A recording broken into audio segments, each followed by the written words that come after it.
সূরা তওবার ভেতরে এটা জানিয়ে দিয়েছেন পাবে কে কে, কে কে পাবে এটা একবার দেখে নিন। আমরা কিন্তু অনেকেই মনে করি মাদ্রাসায় হয়তো এক বস্তা দিলাম আর মসজিদে এক বস্তা দিয়ে দিলাম, আমার হয়তো ওসর আদায় হয়ে গেল, অনেকে আমরা মনে করছি। তা মাদ্রাসা আর মসজিদে দিয়ে দিলে আপনার ওসর হবে, সেটা আপনাকে ভাবতে হবে একটু। ওসরের সে বিনিময়টা আল্লাহ রাব্বুল আলামিন নবী মুহাম্মদ রাসূলুল্লাহ সাল্লাল্লাহু আলাইহি ওয়াসাল্লাম যখন এত কঠিন কথা বলেছেন যে আপনার বেডরুমে একটা বিষাক্ত সাপ থাকলে দংশন করলে আপনি মারা যাবেন, আর জাকাতের মাল না দিয়ে মরলে বাড়ির সবাই মরে যাবে, এত কঠিন বা জটিল কথা যখন বলেছেন, তাহলে এটা কি ভাগ আল্লাহ কি জানিয়ে দেবে না? আপনার কি মনে হয়? এত কঠিন কথা যখন আছে নিশ্চয় জানিয়ে দেবে। তাহলে সেই কঠিন কথাটা কি? এই দেখেন আল্লাহ রাব্বুল আলামিন বলছেন, ইন্নামাস সাদাকাতু লিল ফুকারাই ওয়াল মাসাকিনি ওয়াল আমিলিনা আলাইহা ওয়াল মুআল্লাফাতিল কুলুবুহুম ওয়া ফির রিকাবি ওয়াল গারিমিনা ওয়া ফি সাবিলিল্লাহি ওয়া বনিস সাবিলি ফারিজাতুম মিনাল্লাহ ওয়াল্লাহু আলিমুন হাকীম। আল্লাহ রাব্বুল আলামিন এই বিধানটা শুনিয়ে দিলেন, এই মালটা কে কে পাবে সেটা বলে দিলেন। নাম্বার 1 শুনেলেন, ইন্নামাস সাদাকাতু লিল ফুকারাই, 1 নম্বর পাবে ফকির যারা, 1 নম্বর পাবে ফকির, ওয়াল মাসাকিন নাম্বার 2 মিসকিন পাবে।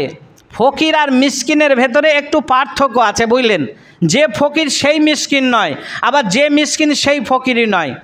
এখানে ফকির বলতে গেলে যার কাছে কিছু নাই, সে আনে খায়, আর মিসকিন বলতে গেলে কিছু তার কাছে আছে, একবারে নিঃস্ব সে নয়, কিছু আছে কিছু নাই, একই মিসকিন বলা হয়।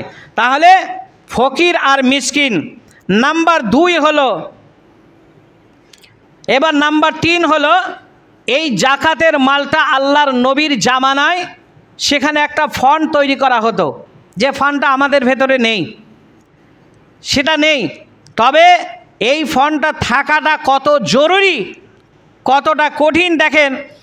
এই যে আয়াতটা আমি আপনাদের সামনে পরিবেশন করলাম, ইন্নামাস সাদাকাত, এই যে আলিফ নুন মিম আলিফ ইন্নামা, এই ইন্নামা শব্দটার অর্থ হলো, বলা হয়েছে এখানে ইন্নামা শব্দের অর্থ, এখানে আপনাকে আমাকে জেনে নিতে হবে, শুধুমাত্র কেবলমাত্র যে ভাষাটাকে বোঝানো হয়, শুধুমাত্র, কথায় কথায় বলি না, শুধুমাত্র তোমার বাড়িতে একজন আমার বিয়ের দাওয়াত থাকলো, হার মানার দাওয়াত থাকে, আর বলে না কেবলমাত্র একজন করে নিয়েছি গো, পাড়ায় সব বাড়িতে বাড়িতে বলে দিচ্ছি কেবলমাত্র একজনকে, তাহলে সেই বাড়ি থেকে আর 2 জন যাবে?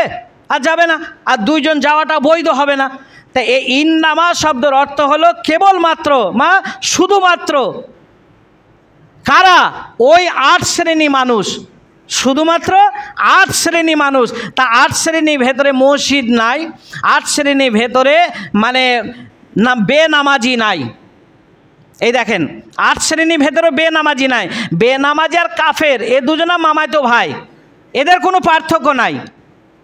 বেনামাজি আর কাফের এদের মধ্যে এতটুকু পার্থক্য নাই, এরা আপন চাচাতো ভাই বা মামাতো ভাই, ফুফুতো ভাই, যা বলবেন তাই হবে। হ্যাঁ, তাই এরা কিন্তু পরে না অংশটা দেখলেন আপনারা।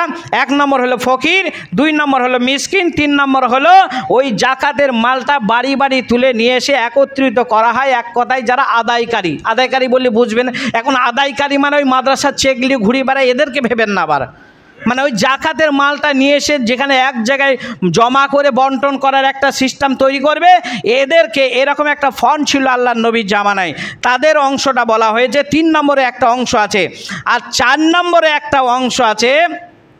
4 নম্বরে যেটা বলা হয়েছে ওয়াল মুআল্লাফাতিল কুলুবুহুম বলা হয়েছে, যার দিলটা অন্তরটা মানে ইসলামের দিকে দীক্ষিত হওয়ার একটা আশঙ্কা থাকে।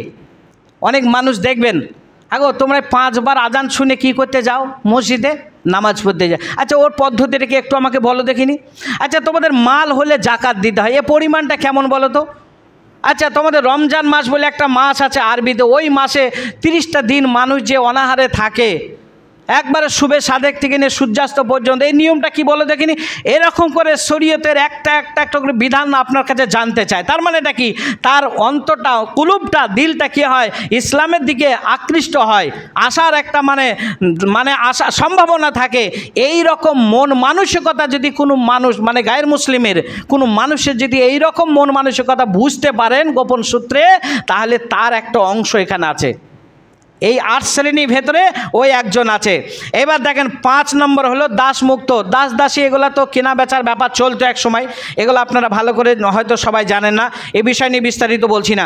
এখন 6 নম্বর হলো ঋণগ্রস্ত ব্যক্তি। হতে পারে সে একসময় কোটিপতি ছিল, কিংবা হয়তো জমিদার ছিল, কি জমিদার আছে, কিন্তু এই মুহূর্তে সে ঋণে পড়ে গেছে, কোনো একটা কারণবশত ঋণে জর্জরিত হয়ে গেছে। এই ঋণ থেকে মুক্ত হওয়ার জন্য তার একটা অংশ আছে জাকাতের, আপনি এই জাকাতের মাল তাকে দিতে পারেন।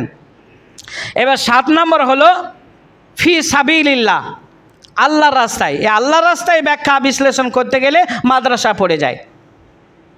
আল্লাহ রাস্তা বলতে গেলে 1 নম্বর যেটা ব্যাখ্যা আনা হয়েছে সেটা জিহাদের ময়দানের জন্য বলা হয়েছে, কিন্তু এখন তার জিহাদ নেই, এখন জিহাদ হচ্ছে খাতা কলমে জিহাদ। এখন তাই সে খাতা কলমে জিহাদ করতে গেলে খাতা কলমে জিহাদ একমাত্র হয় মাদ্রাসাতে। আবার মাদ্রাসায় বললাম আবার অপব্যাখ্যা করেন না যে মাদ্রাসায় নাকি সন্ত্রাসী শিক্ষা হয়, আস্তাগফিরুল্লাহ। সেখানে সঠিক জিনিসটা শেখানো হয়, এহকাল আর পরকাল এটা কি বা কেন, এই প্রসঙ্গে তাদেরকে শিক্ষা দিতে গেলে খাতা কলমে সেই চর্চাটা, সেই ব্যবহারটা সেটা মাদ্রাসা দিয়ে হয়। তাহলে সেখানে একটা খেদ আছে। আর 8 নম্বর বলা হয়েছে যেটা মুসাফির। আমার বাড়ি বর্ধমান, আমি বীরভূমে হঠাৎ করে কোনো একটা কাজে চলে এসেছি, আমি বাড়ি ফিরতে পারছি না। একজন দিল্লির মানুষ এখানে চলে এসেছে, একজন বোম্বাইয়ের মানুষ এখানে চলে এসে কোনো একটা ব্যবসা করতে হোক, কাজে হোক, সেই মানুষটার বাড়ি ফিরতে পারছে না, মুসাফির। এই মুসাফিরে হালাতে সে পড়ে গেছে, তাতে সে যেমনই মালিক হোক না কেন, যত টাকার মালিক হোক না কেন, এই মুহূর্তে তার কাছে তো কিছু নেই, তাহলে তার একটা অংশ আছে। তাহলে 8টা অংশ আপনাদেরকে জানিয়ে দিলাম।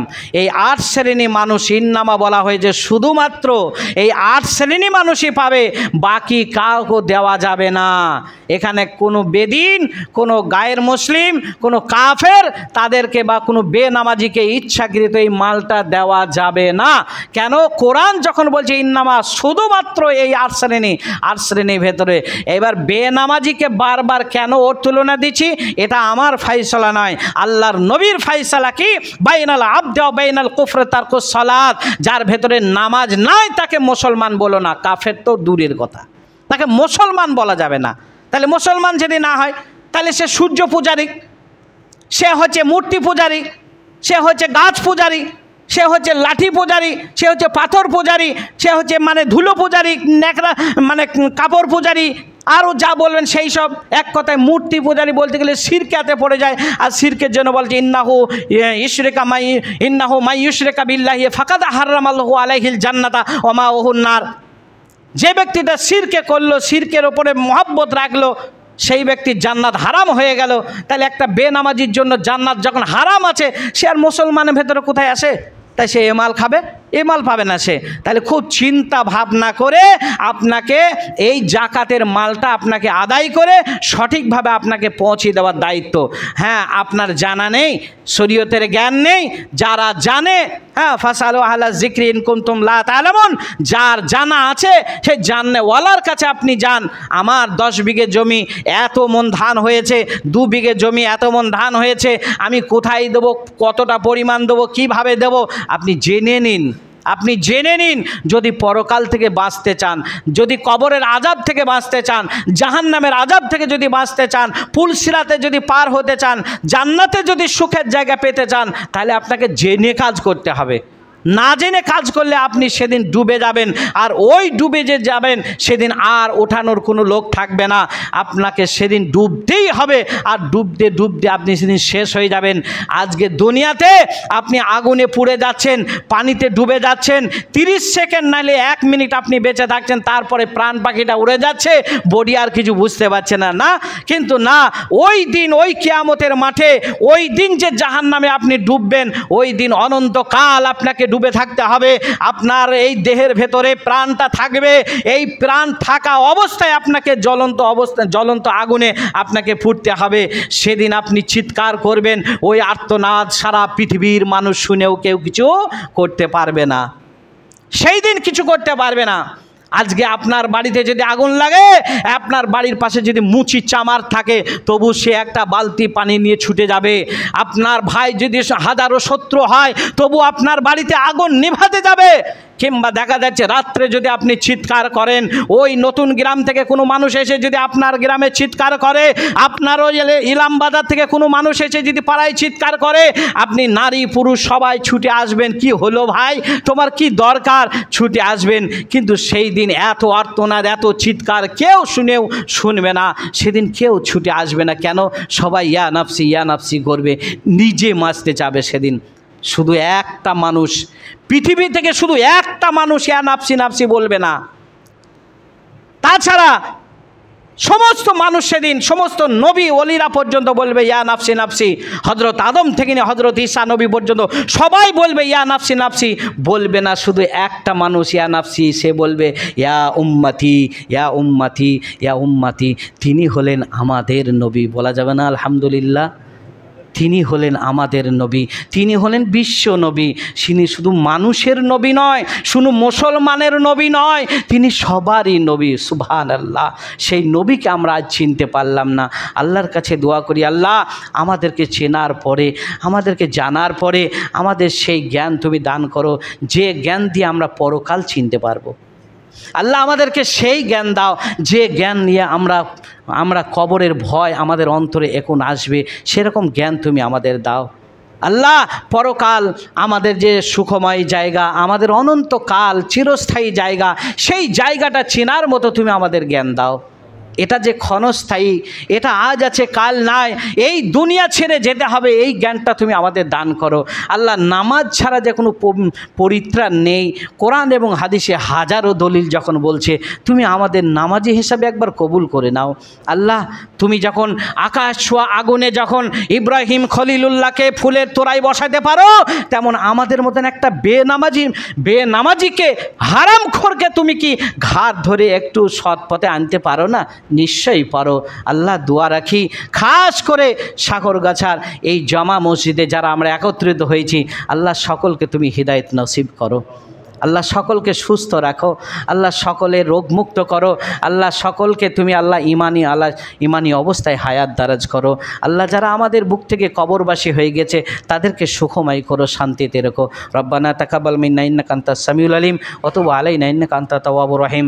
সুবহানা রাব্বিকা রাব্বিল ইজ্জাতি আম্মা ইয়াসিফুন ওয়া সালামুন আলাল মুরসালিন ওয়া আখিরু দাওয়ানা আলহামদুলিল্লাহি রাব্বিল আলামিন।